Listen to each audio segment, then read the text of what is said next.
My mom stood up at my graduation party and said, "Since I paid for your education, you owe me half your salary forever." I laughed until she handed me a contract. My dad's lawyer smiled and said, "Actually, that's not how this works." I'll never forget the way the whole room went silent. My graduation party was supposed to be a celebration, but instead, it turned into the most insane moment of my life.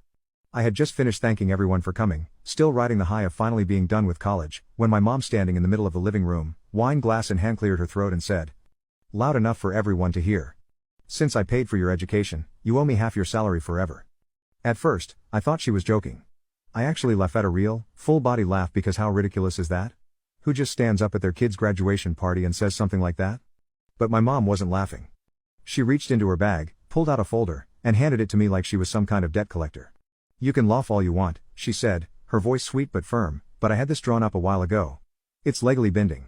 I opened the folder, still thinking there was no way this was real. Inside, I saw a detailed breakdown of every tuition payment, housing, textbooks, gas money, even the food I ate while home for the holidays. Some guests shifted uncomfortably. I couldn't believe it. Who does this to their own kid? Before I could even process how absolutely insane this was, my dad, who had been standing off to the side the whole time, arms crossed, not saying a word, motioned to his lawyer. And that's when everything changed.